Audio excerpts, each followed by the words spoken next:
அன்புள்ள ஆண்டவரே, மீண்டும் உம்முடைய பலத்த கிருபை இந்த நாளின் நித்திரையை நின்று எங்களை விழிக்கச் செய்து, மீண்டும் ஒரு புதிய நாளை காண்பதற்கு என் தேவன் கிருபை கொடுத்த தயவிற்காக ஸ்தோத்தரிக்கிறேன். வந்திருக்கின்ற எங்கள் ஒவ்வொருவரையும் உம்முடைய திருக்கரத்தில் ஒப்புக் கொடுக்கிறோம். மீட்பர் இயேசு கிறிஸ்துவின் நாமத்தில் ஜெபிக்கிறேன் நல்ல பிதாவே, ஆமென். அன்பு பிள்ளைகளே, மீண்டும் கர்த்தருடைய வார்த்தைகளை கேட்பதற்கு இந்த திங்கட்கிழமையின் கால வேளையில் தேவ சமூகத்தில் வந்திருக்கிற உங்கள் அனைவருக்கும் இந்த நாளின் வாழ்த்துக்களை தெரிவித்து, வந்திருக்கின்ற நாம் அனைவரும் தேவனுடைய வார்த்தைகளோடு பிணைக்கப்பட கர்த்தர் நம்மை அழைத்திருக்கிறார். அவருக்கே நம்மை தாழ்த்தி ஒப்பு கொடுத்து அவருடைய வார்த்தைகள் நம்மை இன்னும் விசுவாசத்தில் பலனடையக்கூடியதாய் காணப்பட அவருடைய பாதத்தில் அமர்வோம். கர்த்தர் நம்மோடு இருப்பாராக. அன்பு பிள்ளைகளே, இன்றைக்கும் இந்த நாளிலும் நாம் தியானிக்கக்கூடிய வார்த்தைகள் என்ன என்பதை சற்று யோசித்து பார்ப்போம். தேவன் ஒரு மனிதனுடைய இருதயத்தை கடினப்படுத்துவாரா? அவர் கடினப்படுத்தி தான் ஒரு மனிதனுக்கு நியாய தீர்ப்பு கொடுப்பாரா என்றால் இல்லை. நம்முடைய தேவனுடைய குணமே அன்பின் பரிணாமம். அவருக்கு அன்பு நிறைந்த தேவன், இரக்கம் காட்டுகிற தேவன், கருணை உள்ளம் படைத்தவர். எல்லாவற்றுக்கும் மேலாக தம்மை நிந்திக்கிறவர்களை கூட அவர் நிந்திக்க மாட்டார். அவ்வளவு இரக்கம் காட்டுகிற தேவன். ஆனால் இங்கு ஒரு மனிதன் தன்னுடைய இருதயத்தை கடினப்படுத்தினான். அவன் கடினப்படுத்துவதற்கு ஆண்டவர்தான் கடினப்படுத்தினார் என்று சொல்கிற வேத வாக்கியங்கள் வேதாகமத்தில் இருப்பதை நாம் பார்க்கிறோம். உதாரணமாக, பார்வோன் தன் இருதயத்தை கடினப்படுத்தினார் என்று பார்க்கிறோம். உண்மையில் பார்வோன் தன் இருதயத்தை கடினப்படுத்தினாரா என்ற சொல் நமக்கு ஒரு பெரிய அனுகூலத்தை காட்டுகிறதாக காணப்படுகிறது. தேவன் அப்படி செய்வாரா? இங்கு வேதம் சொல்லுகிற வார்த்தை யாத்திரையாகம புஸ்தகம் 8வது அதிகாரம் 15வது வசனத்தை வாசிப்போம் என்றால், இங்கு ஆண்டவர் சொல்லுகிற வார்த்தை, லகு உண்டாகிறது என்று பார்வோன் கண்டபோதோ தன் இருதயத்தை கடினப்படுத்தி அவர்களுக்கு செவிகொடாமற் போனான். கர்த்தர் சொல்லியிருந்தபடி ஆயிற்று. பார்வோன் தனக்கு எளிமையான காரியம் என்று நினைத்து அவன் தன் இருதயத்தை கடினப்படுத்தினான். கடினப்படுத்தினது மாத்திரமல்லாமல் அவர்களுக்கு செவி கொடுக்கவில்லை என்று வேதம் சொல்லுகிறது. அப்படியானால் இந்த வார்த்தை சொல்லுகிறது பார்வோன் தன் இருதயத்தை கடினப்படுத்தினார். வேதாகமத்தில் 1 சாமுவேலின் புஸ்தகம் 6வது அதிகாரம் 6வது வாக்கியத்தை வாசித்தால், எகிப்தியரும் பார்வோனும் தங்கள் இருதயத்தை கடினப்படுத்தினது போல நீங்கள் உங்கள் இருதயத்தை கடினப்படுத்துவானேன். அவர்களை அவர் தீங்காய் வாதித்த பின்பு ஜனங்களை அவர்கள் அனுப்பிவிட்டதும் அவர்கள் போய்விட்டதும் இல்லையோ? அன்பு பிள்ளைகளே, இங்கு வேதம் சொல்லுகிற வார்த்தை ஜனங்களை அவர் தீங்காய் வாதித்த பின்பு அவர்களை விட்டுவிட்டார்கள். இதிலிருந்து என்ன சொல்லுகிறது என்றால், தனக்கு தமிழிலே ஒரு பழமொழி சொல்லுவார்கள், தனக்கு ஏற்பட்டால் தலைவலி தெரியும், தனக்கு வந்தால் தான் தலைவலி தெரியும் என்று சொல்லுவார்கள். நாம் மற்றவருடைய கஷ்டங்களை பார்க்கும்போது நாம் ஆலோசனை சொல்லலாம், அதற்கு வேண்டிய நிவாரணங்களை நாம் காண்பிக்கலாம். ஆனால் வேதம் என்ன சொல்லுகிறது என்றால், பார்வோனுடைய வீட்டில் இழவு வந்துவிட்டது. அந்த இழவை பார்த்த பார்வோன் அவர்களை போக அனுமதித்தான் என்று இந்த வாக்கியம் சொல்லுகிறது. உண்மையில் ஆண்டவர் எப்படி நம்முடைய வாழ்க்கையில் நம்மை எப்படி வழி நடத்துகிறார்? இன்றைக்கு வேதம் சொல்லுகிற வார்த்தை, நாம் எல்லோருமே இன்றைக்கு அநேக விதமான ஒரு சம்பவங்களை பார்க்கிறோம். என்னவென்றால், நாம் மனிதர் செய்யும் தவறுகளை, நன்மைகளை முகத்தளவு பார்க்கிறோம். ஆனால் அவர்கள் ஒரு மனிதன் தவறு செய்து விட்டான் என்றால் அந்த தவற்றுக்கு காரணம் வெளிப்படையாக நாம் பார்த்து உணரும்போது தவறு என்று நினைக்கிறோம். ஆனால் உள்ளத்தில் அவர் என்ன நோக்கத்தை கொண்டு அவர் அந்த தவறை செய்தார் என்பதை ஆண்டவர் மட்டும்தான் பார்ப்பார். அதைப்போல் இங்கு வேதம் சொல்லுகிறது. 1 சாமுவேல் 16:7 கர்த்தர் சாமுவேலை நோக்கி, இவனுடைய முகத்தை, இவனுடைய சரீரத்தை நீ வளர்ச்சியை பார்க்க வேண்டாம். நான் இவனை புறக்கணித்தேன். மனுஷர் பார்க்கிற பிரகாரம் நான் பாரேன். மனுஷன் முகத்தை பார்ப்பான், கர்த்தரோ இருதயத்தை பார்க்கிறார் என்று சொல்லுகிறார். மனுஷன் முகத்தை பார்ப்பான், கர்த்தரோ இருதயத்தை பார்க்கிறார். அன்பு பிள்ளைகளே, ஆண்டவர் நம்முடைய செய்கைகளுக்கு தக்க பலனை எப்படி கொடுக்கிறார் என்றால், நாம் கணிக்கிற பிரகாரம் அவர் கணிப்பது இல்லை. ஆண்டவர் தம்முடைய வாழ்க்கையின் நாம் செய்கிற நன்மை தீமை என்ன என்பதை அவர் ஒருவரே இருதயத்தின் ஆழத்திலிருந்து பார்க்கிறார். சில நேரங்களில் நாம் செய்கிற நன்மைகள் மற்றவருடைய பார்வைக்கு தீமையாக கூட காணலாம். ஆனால் அதனுடைய பிரதிபலனை அறிகிறவர் ஆண்டவர் மட்டும்தான் என்று வேதம் சொல்லுகிறது. இன்றைக்குரிய ஜீவித காலகட்டத்திலே மனிதர்கள் தங்களுடைய குணத்தை எப்படி பெற்றிருக்கிறார்கள் என்பதை இங்கு ஆண்டவர் சொல்லுகிறார். 7வது சங்கீதம் அங்கு 9வது வசனத்தை வாசிப்போம் என்றால், துன்மார்க்கருடைய பொல்லாங்கை ஒழிய பண்ணும், நீதிமானை ஸ்திரப்படுத்துவீராக. நீதியுள்ளவராய் இருக்கிற தேவரீர் இருதயங்களையும் உள்ளந்திரியங்களையும் சோதித்து அறிகிறவர். தேவன் நீதியுள்ளவர், எனவே அவர் உள்ளந்திரியங்களையும் சோதித்து இருதயத்தையும் சோதித்து அறிகிற தேவன் என்று இங்கு தாவீது சொல்லுகிறார். வெளிப்படுத்தின விசேஷம் 2வது அதிகாரம் 3வது வசனத்தை வாசிப்போம் என்றால், அங்கு ஆண்டவர் சொல்லுகிறார், நீ சகித்து கொண்டு இருக்கிறதையும் பொறுமையாய் இருக்கிறதையும் என் நாமத்தை நிமித்தம் இளைப்படையாமல் பிரயாசப்பட்டதையும் அறிந்திருக்கிறேன். என்ன சொல்லுகிறார்? நீ பொறுமையாய் இருந்ததையும் என் நாமத்தை நிமித்தம் இளைப்படையாமல் பிரயாசப்பட்டதையும் நான் அறிந்திருக்கிறேன். அப்படி என்றால் இங்கு ஆண்டவர் சொல்லுகிற வார்த்தை என்னவென்றால், ஆண்டவர் பொறுமையை நமக்கு கற்றுக் கொடுத்திருக்கிறார். ஆலோசனையை கேட்கும்படி நம்முடைய செவிகளை திறந்து அருளுகிறார். இவைகளையெல்லாம் ஏற்றுக்கொள்ளாத மனிதர்கள் யாராக இருந்தாலும் அவர்கள் அதற்கேற்ற சிட்சையை அடைவார்கள் என்று வேதம் சொல்லுகிறது. இன்றைக்கு வேதத்தில் கர்த்தர் அவனுடைய இருதயத்தை கடினப்படுத்தினார் என்று சொல்லப்பட்ட வாக்கியங்களை நாம் படிக்கலாம். ஆனால் உண்மை என்னவென்றால், தேவன் நாம் மேற்கூறிய வசனங்களை படித்தபோது ஒருவனை ஆண்டவர் கடினப்படுத்துகிறார் என்பது உண்மைதான். எப்படி கடினப்படுத்துகிறார் என்றால், உதாரணமாக நோவாவின் காலத்தில் 120 ஆண்டுகள் தேவனுடைய வார்த்தைகளை பிரசங்கித்த நோவா அந்த மக்களுடைய ரட்சிப்புக்காக பட்ட பிரயாசங்கள் எல்லாவற்றையும் நாம் அறிவோம்.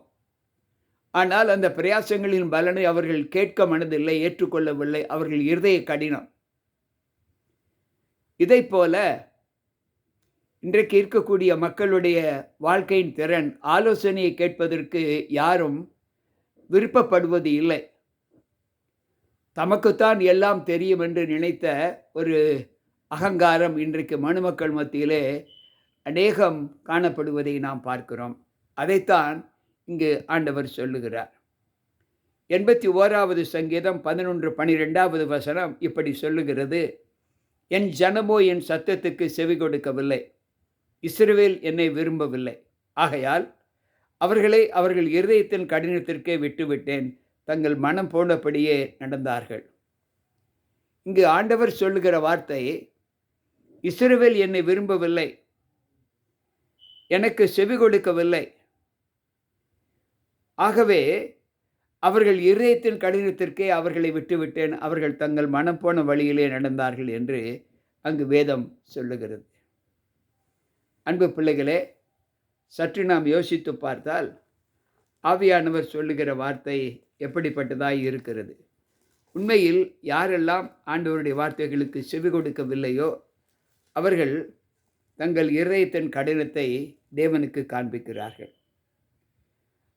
ஆதியாகம புஸ்தகம் 6வது அதிகாரம் 3வது வாக்கியம் சொல்லுகிறது, கர்த்தர் என் ஆவி என்றைக்கும் மனுஷனுடைய போராடுவது இல்லை, அவன் மாம்சம்தானே, அவன் இருக்கப் போகிற நாட்கள் 120 வருஷம் தானே என்று சொல்லுகிறார்.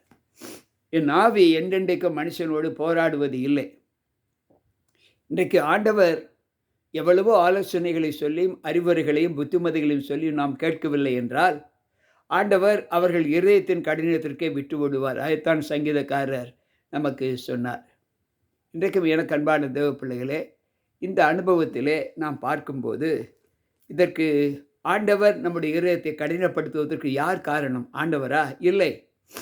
துன்மார்க்கன் மரிப்பதும் எனக்கு எவ்வளவு வேணும் பிரியம் அல்லவே என்று சொல்லுகிறார். சாகிறவனுடைய சாவை நான் விரும்புவது இல்லை என்று ஆண்டவர் சொல்லும்போது, ஒரு ராஜா, ஒரு தேசம் முற்றிலுமாக அழிந்து போவதை ஆண்டவர் விரும்புவாரா என்றால் இல்லை. நினிவே பட்டணத்தை எடுத்துக்கொள்ளுங்கள். யோனாவை ஆண்டவர் நினிவே பட்டணத்திற்கு போகும்படி சொன்னார். ஆனால் அவனோ ஆண்டவருடைய சொல்லை கேளாமல் அங்குள்ள மனிதனுடைய நிலைமையை பார்த்து மாற்று தர்சுசுக்கு கிளம்பி போய்விட்டான். அப்பொழுது அங்கு ஆண்டவர் அந்த நினிவே பட்டணத்தை குறித்து சொல்லுகிற வார்த்தை என்னவென்றால், வலதுகைக்கும் இடதுகைக்கும் வித்தியாசம் அறியாத 120,000 பேர்களுக்கு மேல் உள்ள அந்த தேசத்தை நான் விட்டுவிடுவேனோ? அன்பு பிள்ளைகளே, யோனா நினைத்தது வேண்டாம், அந்த பட்டணத்திற்கு போக வேண்டாம் என்று. ஏனென்றால் அவன் நினைத்தான். இதை ஆண்டவர் அறிந்து நான் சொன்ன இடத்திற்கு நீ ஏன் போகவில்லை என்று சொல்லுகிறார். இதை போல ஒவ்வொரு மனிதனுடைய இருதயத்தின் வாஞ்சைகளையும் தேவன் அறிவார். அன்பு பிள்ளைகளே, சற்று யோசித்து பார்ப்போம். எனவே ஆண்டவர் சொல்லுகிற வார்த்தையை பார்வோன் கேட்கவில்லை. அவன் எப்பொழுது கேட்டான் என்றால், முழு மனதோடு எப்பொழுது ஒப்பு கொடுத்தான்? தலைப்பிள்ளை சங்காரம் வரும்போது தன்னுடைய குடும்பத்திலும் அப்படிப்பட்ட நிலை வந்ததே என்று எண்ணிதான் அவன் அனுமதித்தான். ஆனால் அனுமதித்ததற்கு பின்பும் கூட அவன் இருதயத்தின் கடினம், பார்வோன் தன்னுடைய சேனைகளை அனுப்பி அவர்களை கொலை செய்ய அவர்களை செய்யும்படி அவர்களுக்கு கட்டளையிட்டு அவர்களுக்கு பின்னால் இஸ்ரவேல் ஜனங்களுக்கு பின்னால் தன்னுடைய சேனைகளை அனுப்பினான். அப்படி என்றால் ஆண்டவர் கடினப்படுத்தி சொன்னாரா என்பதை நாம் சற்று சிந்திக்க வேண்டும்.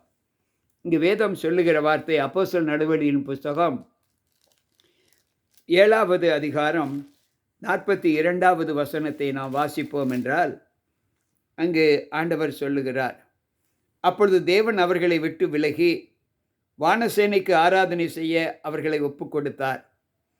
அதை குறித்து இஸ்ரவேல் வம்சத்தாரே, நீங்கள் வனாந்தரத்திலிருந்து 40 வருஷம் வரையிலும் காணிக்கைகளையும் பலிகளையும் எனக்கு செலுத்தினீர்களோ என்றும், பணிந்து கொள்ளும்படி நீங்கள் உண்டாக்கின சொரூபங்களாகிய மேலோகினுடைய கூடாரத்தையும் உங்கள் தேவனாகிய ரெம்பான் என்னும் நட்சத்திரத்தின் சொரூபத்தையும் சுமந்தீர்களே, ஆகையால் உங்களை பாபிலோனுக்கு அப்புறத்திலே குடிபோக பண்ணுவேன் என்றும் தீர்க்கதரிசியின் புஸ்தகத்தில் எழுதியிருக்கிறதே. அன்பு பிள்ளைகளை, இஸ்ரவேல் ஜனங்கள் ஆண்டவருக்கு செவி கொடுக்காதது காரணம் என்ன? ஆண்டவரா கடினப்படுத்தினார்? அல்ல. ஆண்டவர் சொல்லுகிறார், இஸ்ரவேல் ஜனங்கள், எசேக்கியேல் 3:7 வாசிப்போம் என்றால், எசேக்கியேலே, இஸ்ரவேல் ஜனங்கள் உனக்கு செவி கொடுக்க மாட்டார்கள், எனக்கே செவி கொடுக்க மாட்டோம் என்கிறார்களே. அவர்கள் முரட்டாட்ட இருதயமுள்ள பிள்ளைகளும். எப்படிப்பட்டவர்கள்? முரட்டாட்டமான இருதயமுள்ள பிள்ளைகள் என்று சொல்லுகிறார். அவர்களுடைய இருதயத்தின் கடினத்தை ஆண்டவர் அறிந்ததற்கு பின்புதான் ஆண்டவர் அப்படிப்பட்ட தண்டனைகளை அவர்களுக்கு கொடுக்க ஆரம்பிக்கிறார். இன்றைக்கும் அப்போஸ்தலர் 14வது அதிகாரம் 16வது வசனத்தை வாசிப்போம் என்றால், அங்கு ஆண்டவர் சொல்லுகிறார், சென்ற காலங்களில் அவர் சகல ஜனங்களையும் தங்கள் தங்கள் வழிகளிலே நடக்க விட்டிருந்தோம். உங்கள் மனம் போன போக்கிலே நீங்கள் நடங்கள் என்று சொல்லியும் அவர்கள் மனம் திரும்பாத ஒரு சூழ்நிலையை பெற்றுக்கொண்டார்கள் என்று வேதம் சொல்லுகிறது. எனவே அன்பு பிள்ளைகளே, எந்த சூழ்நிலையிலும் தேவன் ஒரு மனிதனுடைய இருதயத்தை கடினப்படுத்தவே மாட்டார். கடினப்பட்ட இருதயத்தை அவர் மீண்டும் மனம் திரும்பி லகுவான பாதையில் நடத்துவதற்குத்தான் அவர் தேவனே தவிர கடினப்படுத்துகிற தேவன் அல்ல என்று வேதம் சொல்லுகிறது. ரோமரின் புஸ்தகம் 2வது அதிகாரம் 5வது வசனத்தை வாசிப்போம் என்றால், உன் மன கடினத்திற்கும் குணப்படாத இருதயத்திற்கும் ஏற்றபடி தேவனுடைய நீதியுள்ள தீர்ப்பு வெளிப்படும். கோபாக்கனின் நாளிலே உனக்காக கோபாக்கனியை குவித்துக் கொள்ளுகிறாயே. உன் இருதயத்தின் கடினத்தையும் உன் மன கடினத்தினையும் குணப்படாத இருதயத்தையும் ஏற்கனவே நீ பெற்றிருக்கிறபடி தேவனுடைய நீதியுள்ள நியாய தீர்ப்பு விளங்கும்படி உனக்காக கோபாக்கினையை நீ ஏன் குவித்துக் கொள்ள வேண்டும்? யாரெல்லாம் தேவனுடைய வார்த்தைகளுக்கு கீழ்ப்படியவில்லையோ, இருதயத்தை கடினமாக்குகிறார்களோ, அவர்களுக்கு தேவ கோபாக்கினை வரும் என்பதை இந்த வசனம் நமக்கு சுட்டி காண்பிக்கிறது. சற்று யோசித்து பார்ப்போம். அன்பின் தேவன் நம்மை எப்படி வழிநடத்துகிறார் என்பதை இன்றைக்கு அநேகர் சிந்திப்பதில்லை. எல்லோரையும் போல தேவன் இருதயத்தை கடினப்படுத்தினார் என்று சொல்லக்கூடிய ஒரு மனப்பக்குவம். ஆம், தேவன் இருதயத்தை கடினப்படுத்தினார் தான். யாருடைய இருதயத்தை கடினப்படுத்தினார்? யாரெல்லாம் சொற்களை கேட்காமல், யாரெல்லாம் அவருடைய வார்த்தைகளுக்கு கீழ்ப்படியாமல் இருந்தார்களோ அவர்களைத்தான் அவர் உன் இருதயத்தின் போக்கிற்கே நான் உன்னை விட்டுவிட்டேன். அதைத்தான் 81வது சங்கீதம் 12வது வசனம் சொல்வதை நாம் வாசித்தோம். நீதிமொழிகளின் புஸ்தகம் 29வது அதிகாரத்தை 21வது அதிகாரம் 29வது வசனத்தை நாம் வாசிப்போம் என்றால், துன்மார்க்கன் தன் முகத்தை கடினப்படுத்துகிறான், செம்மையாய் இருக்கிறவனோ தன் வழியை நேர்படுத்துகிறான் என்று சொல்லப்பட்டு, துன்மார்க்கன் தன் இருதயத்தை கடினப்படுத்துகிறான். அன்பு பிள்ளைகளே, பார்வோன் யார்? துன்மார்க்கன். ஏன் துன்மார்க்கன் என்று சொல்கிறோம்? அவன் தான் பெரியவன், என்னை காட்டிலும் தேசத்தில் கடவுள் யாரும் இல்லை என்று தன்னை ஆண்டவர் மாதிரி பாவிக்க வேண்டும் என்று மக்கள் அவனை ஆண்டவர் போல நினைக்க வேண்டும் என்று சொல்லி அவன் நினைத்தான். அவன்தான் தன் இருதயத்தை கடினப்படுத்தினான். பார்வோன் எகிப்து தேசனுடைய ரட்சிப்புக்கு ஆண்டவர் எவ்வளவோ பிரயாசங்களை பட்டார். ஆனால் அந்த தேசம் முழுவதும் பாழாய் போக வேண்டும் என்று நினைத்தது யார் என்றால் பார்வோன் தான். ஏனென்றால் அவன் தன் இருதயத்தை கடினப்படுத்துகிறான். நீதிமொழிகளின் புஸ்தகம் 29வது அதிகாரம் 1வது வசனத்தை வாசிப்போம் என்றால், அங்கு ஆண்டவர் சொல்லுகிற வார்த்தை, அடிக்கடி கடிந்து கொள்ளப்பட்டும் தன் பிடரியை கடினப்படுத்துகிறவன் சர்தியில் நாசமடைவான் என்று சொல்லப்பட்டிருக்கிறது. அடிக்கடி கடிந்து கொள்ளப்பட்டோம். தேவனுடைய வார்த்தைகளை ஏற்றுக்கொள்ளக்கூடிய மனப்பக்குவம் அவனுக்கு இருந்த போதிலும், அவனுக்கு எவ்வளவோ ஆண்டவர் கடினத்தின் யோசனையை கடிந்து கொண்டு சொன்ன போதிலும் கூட மீண்டும் மீண்டும் அவன் தன் இருதயத்தை கடினப்படுத்தினானே. ஒன்று தமிழில் ஒரு பழமொழி இருக்கிறது, ஒன்று சுயபுத்தி வேண்டும், ஒன்று சொல்வார் புத்தி வேண்டும். இரண்டுமே இல்லாத மனுஷன் எப்படிப்பட்டவனாய் இருக்கிறான்? சற்று யோசிப்போம். எனக்கு பிரியமான தேவ பிள்ளைகளே, இங்கு வேதம் சொல்லுகிற வார்த்தை என்னவென்றால், 2 கொரிந்தியரின் புஸ்தகம் 2வது அதிகாரம் 14வது வசனத்தை நாம் வாசித்து பார்ப்போம் என்றால், அங்கு ஆண்டவர் சொல்லுகிற வார்த்தை எப்படி இருக்கிறது என்று நாம் சற்று சிந்தித்து பார்க்க வேண்டும். 1 கொரிந்தியர் 12:14, ஜென்ம சுவாபமான மனுஷனோ ஆவிக்குரியவர்களை ஏற்றுக்கொள்ளான், அவைகள் அவனுக்கு பைத்தியமாய் தோன்றும், அவைகள் ஆவிக்கேற்ற பிரகாரமாய் ஆராய்ந்து நிதானிக்கப்படுகிறவைகளாதலால் அவைகளை அறியவும் மாட்டான். அன்பு பிள்ளைகளே, வேதம் சொல்லி ஜென்ம சுவாபமான மனுஷனோ ஆவிக்குரியவர்களை ஏற்றுக்கொள்ளான். யாருக்கெல்லாம் ஜென்ம சுவாபம் இருக்கிறதோ, இந்த ஜென்ம சுவாபம் என்பது பிறப்பின் வர்த்தமானத்தில் நாம் நம்மை பலன் கொடுக்கக்கூடிய ஒரு அனுபவத்திலே நம்மை தேற்றுக்கொள்ளாத ஒரு அனுபவம். தமிழில் ஒரு பழமொழி சொல், தாயை போல பிள்ளை நூலை போல சேலை என்று. இன்றைக்கும் இந்த வார்த்தையின் பலன் என்னவென்றால் ஜென்ம சுவாபம். யாருக்கெல்லாம் ஜென்ம சுவாபம் இருக்கிறதோ அவர்கள் ஆவிக்குரியவர்களை ஏற்றுக்கொள்ள மாட்டார்கள் என்று இங்கு வேதம் சொல்லுகிறது. மேலும் ஆண்டவர் சொல்லுகிற வார்த்தை என்னவென்றால் 2 தெசலோனிக்கேயரின் புஸ்தகம் 2வது அதிகாரத்தை நாம் வாசிப்போம் என்றால் அங்கு ஆண்டவர் சொல்லுகிறார். 1 தெசலோனிக்கேயர் 2வது அதிகாரம் அங்கு 10-11வது வசனத்தை வாசிப்போம் என்றால் அங்கு ஆண்டவர் சொல்லுகிற வார்த்தை, எனக்கு பிரியமான தேவ பிள்ளைகளே, 2 தெசலோனிக்கேயர் 2:10-12 வரை வாசித்தால், கெட்டுப்போகிறவர்களுக்குள்ளே அநீதியினால் உண்டாகும் சகல வஞ்சகத்தோடும் இருக்கும். ரட்சிக்கப்படத்தக்கதாய் சத்தியத்தின் மேலுள்ள அன்பை அவர்கள் அங்கீகரியாமல் போனபடியினால் இது நடக்கும். அடுத்த வசனம் மிக தெளிவாக சொல்லுகிறது, ஆகையால் சத்தியத்தை விசுவாசியாமல் அநீதியில் பிரியப்படுகிற யாவரும் ஆக்கினைக்குள்ளாக்கும்படும்படிக்கு அவர்கள் பொய்யை விசுவாசிக்கத்தக்கதாக தேவன் கொடிய வஞ்சகத்தை அவர்களுக்கு அனுப்புவார். அன்பு பிள்ளைகளே, வசனம் மிக தெளிவாக சொல்லுகிறது, யாரெல்லாம் தேவனுடைய வார்த்தைகளின் மீது வாஞ்சை இல்லையோ, அவர்கள் ஆலோசனை மீது அவர்கள் வெறுப்பு தட்டி அவைகளை வேண்டாம் என்று விளக்குகிறார்களோ, அவர்களை ஆண்டவர் அவர்கள் என்ன மனதில் நினைக்கிறார்களோ அந்த நினைப்புக்கே விட்டு விடுவார். இதைத்தான் நாம் கடினப்படுத்துகிறோம் என்று வேதத்தில் சொல்லப்பட்டு இருக்கிறது. தேவன் கடினப்படுத்தவில்லை, ஆலோசனை சொல்லுகிறார். நம்முடைய தேவன் ஆலோசனை சொல்லாமல், அறிவுரை சொல்லாமல், எந்த நற்பழக்கங்களை நீங்கள் பெற்றுக்கொள்ளுங்கள் என்று அறிவியாமல் ஒரு மனிதனையும் தீர்ப்பு செய்வது இல்லை. அதைத்தான் இங்கு ஆண்டவர் சொல்லுகிறார். அதைத்தான் நாம் ஏற்கனவே வாசித்தோம் 81வது சங்கீதத்திலே. அவர்கள் என்னை விரும்பவில்லை, என்னை வெறுத்து விட்டார்கள், ஆதலால் அவர்கள் இதயத்தின் கடினத்திற்கு நான் அவர்களை விட்டுவிட்டேன் என்று சொல்லுகிறார். கேட்டுக்கொண்டிருக்கிற அன்பான தேவ பிள்ளைகளே, இன்றைக்கு நம்முடைய வாழ்க்கையில் நாம் எப்படிப்பட்ட தீர்ப்புக்குள்ளாக நம்மை ஒப்புக் கொடுக்கிறோம் என்பதை சற்று யோசிப்போம். ஒவ்வொரு நாளும் தேவ அனுகூலத்தில் வாழ்ந்து கொண்டிருக்கிற நாம் தேவனுக்குள் எந்த பலத்தை நாம் பெற்றிருக்கிறோம் என்று யோசித்து பார்த்தால் 1 கொரிந்தியர் 1வது அதிகாரம் 28வது வசனம் இப்படி சொல்லுகிறது, தேவனை பற்றி அறியும் அறிவை பற்றி கொண்டிருக்க அவர்களுக்கு மனதில்லாதிருந்தபடியால் தகாதவைகளை செய்யும்படி தேவன் அவர்களை கேடான சிந்தைக்கு ஒப்பு கொடுப்பார்.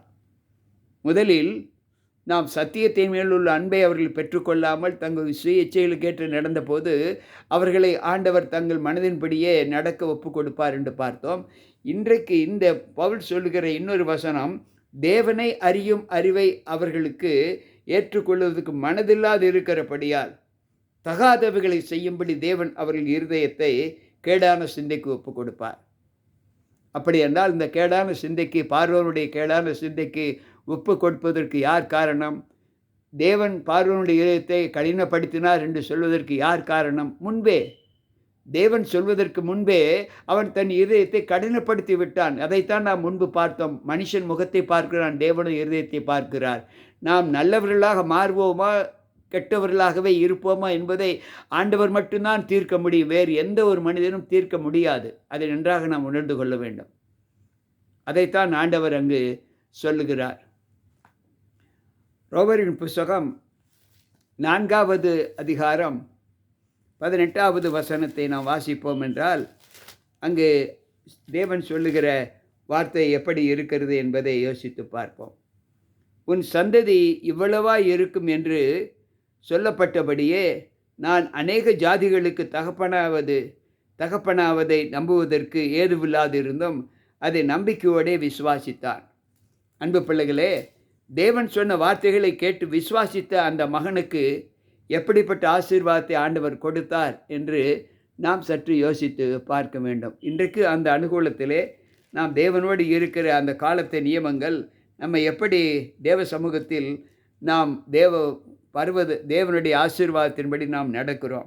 ரோமர் 9:18 சொல்லுகிறது, ஆதலால் எவன் மேல் இரக்கமாயிருக்க சித்தமாய் இருக்கிறாரோ அல்லது அவன் மேல் இரக்கமாய் இருக்கிறார், எவனை கடினப்படுத்த சித்தமாய் இருக்கிறாரோ அவனை கடினப்படுத்தியும் இருக்கிறார். பார்வோனுடைய இருதயத்தை கடினப்படுத்துவது தேவனுடைய சித்தம். ஏனென்றால் அவன் மனம் மாறமாட்டான் என்று ஆண்டவருக்கு நன்றாக தெரியும்.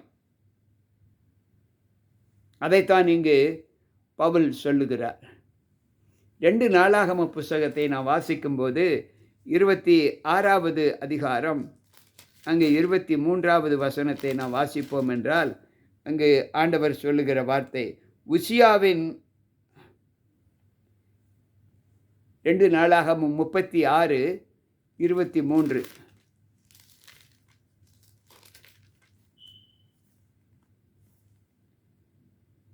அவருடைய ஜனங்கள் எல்லாரிலும் எவன் உங்களுக்குள் இருக்கிறானோ அவன் போகட்டும், அவனுடைய தேவனாகிய கர்த்தர் அவனோடு இருப்பாராக என்று பெர்சியாவின் ராஜாவாகிய கோரேஷ் அறிவிக்கிறார் என்று தம் ராஜ்யமெங்கும் எழுதி அனுப்பி விளம்பரம் பண்ணினான். அவருடைய ஜனங்கள் எல்லாரிலும் எவன் உங்களுக்குள் இருக்கிறார், தேவனுடைய வார்த்தைகளை கேட்டு யாரெல்லாம் அவரோடு கூட இருக்கிறார்களோ அவர்கள் இருக்கட்டும் என்று பிரகடனம் பண்ணுகிறான். அப்படி என்றால் கர்த்தருடைய வார்த்தைகளை கேட்டு நடக்கிற பிள்ளைகளுக்கு எப்படிப்பட்ட பலத்தை ஆண்டவர் கொடுக்கிறார் என்பதை நாம் சற்று உணர வேண்டும். அன்பு பிள்ளைகளே, மேலும் ஒரு சில வசனங்களின் மூலமாக ஆண்டவர் கடினப்படுத்தினாரா இல்லையா என்பதை நாம் தெரிந்து கொள்ள வேண்டும். நீதிமொழிகளின் புஸ்தகம் 28வது அதிகாரம் 14வது வசனம் இப்படி சொல்லுகிறது, எப்பொழுதும் பயந்திருக்கிறவன் பாக்கியவான், தன் இருதயத்தினை கடினப்படுத்துகிறவனோ தீங்கில் விழுவான். எப்பொழுதும் பயந்திருக்கிறவன் பாக்கியவான், தன் இருதயத்தை கடினப்படுத்துகிறவனோ தீங்கில் விழுவான் என்று இங்கு ஆண்டவர் சொல்லுகிறார். நீதிமொழிகள் 15வது அதிகாரம் 10வது வசனத்தை வாசிப்போம் என்றால், அங்கு ஆண்டவர் சொல்லுகிற வார்த்தை, வழியை விட்டு விலகிறவனுக்கு புத்திமதி விசனமாயிருக்கும், கடிந்து கொள்ளுதலை வெறுக்கிறவன் சாவான். அன்பு பிள்ளைகளே, கடிந்து கொள்ளுதலை வெறுக்கிறவன் சாவான். வழியை விட்டு விலகிறவனுடைய பாதை செம்மையாக இருக்காது, அது அவனுக்கு கடினமாக இருக்கும் என்று அங்கு வேதம் சொல்லுகிறது. ஏசாயா தீர்க்கதரிசியின் புஸ்தகத்திலே நான் வாசிக்கும்போது 66வது அதிகாரம் 15வது வசனம் இப்படி சொல்லுகிறது. ஏசாயாவின் புஸ்தகம் 66வது அதிகாரம் 15வது வசனம், இதோ தம்முடைய கோபத்தை உக்கிரகமாகவும் தம்முடைய கடிந்து கொள்ளுதலை அக்னி ஜுவாலையாகவும் செலுத்த கர்த்தர் அக்னியோடும் வருவார், பெரும் காற்றை போன்ற தம்முடைய ரதங்களோடும் வருவார். யாரெல்லாம் தேவனுக்கு செவி கொடுக்கவில்லையோ, யாரெல்லாம் தேவனுடைய வார்த்தைகளை ஏற்றுக்கொள்ள விரும்பவில்லையோ, தேவனுக்கு விரோதமாக தங்கள் இருதயத்தை கடினப்படுத்துகிறார்களோ, அவர்களை ஆண்டவர் அக்னி கோபத்தோடு ரதங்களோடு அவர்கள் மீது ஆக்கினையை செலுத்துவதற்கு வருவார் என்று ஏசாயா பக்தன் சொல்லுகிறார். கிறிஸ்துவுக்குள் பிரியமான தேவ பிள்ளைகளே, இந்த வார்த்தைகளை கேட்ட நாம் ஒவ்வொருவரும் தேவன் நம்முடைய இதயத்தை கடினப்படுத்துகிறாரா அல்லது நாம் இதயத்தை கடினப்படுத்தினோமா என்பதை யோசித்து கேட்டுக்கொண்டிருக்கிற நாமும் இந்த தீர்ப்புக்கு, இந்த ஆக்கினைக்கு நாம் நம்மை தப்புவித்து கொள்ள வேண்டுமென்றால் ஆண்டவர் சொல்கிற ஆலோசனையை கேட்டு நாம் தேவனுக்கு கீழ்ப்படிந்து நடக்கிற ஒரு அனுபவத்தை பெற்றுக்கொள்ள ஜெபிப்போமா? அன்புள்ள ஆண்டவரே, இந்த வார்த்தைகளை கேட்ட எங்கள் ஒவ்வொருவருக்குள்ளும் நீர் உருக்கமுள்ளவர், எங்களை நேசிக்கிறவர், அன்பு காட்டுகிறோம் என்பதை நாங்கள் அறிந்திருந்தாலும் சில நேரங்களில் எங்களுடைய இதயத்தின் கடினம் எங்களை நாங்களே பாவத்திற்கு உள்ளாக்கி கொள்வதற்கு வழிவகுக்கிறது என்பதை நாங்கள் கற்றுக்கொண்டோம். இனிமேலும் நீர் அப்படிப்பட்ட தேவன் அல்ல என்பதை நாங்கள் அறிந்து உம்முடைய சொல்லுக்கு கீழ்ப்படிந்து உம்முடைய தண்டனைக்கு நாங்கள் தப்பித்து கொள்வதற்கு எங்களை கீழ்ப்படுகிற பிள்ளைகளாக உம்முடைய சமூகத்தில் ஒப்புக் கொடுக்கிறோம். எங்களை ஏற்று பலப்படுத்தும். ஒருவேளை உமக்கு விரோதமாக நாங்கள் செய்திருந்தால் எல்லாவற்றையும் எங்களுக்கு மன்னித்து எங்களை மீட்டுக்கொள்ளும். மீட்பர் இயேசு கிறிஸ்துவின் நாமத்தில் ஜெபிக்கிறேன் நல்ல பிதாவே, ஆமென். அன்பு பிள்ளைகளை, கேட்ட இந்த வார்த்தைகள் கர்த்தருடைய சமூகத்தில் உங்களை பலனுள்ளதாக்கும். மீண்டும் நாளை சந்திப்போம். உங்கள் போதகர் ஜி.கே. ராபர்ட்.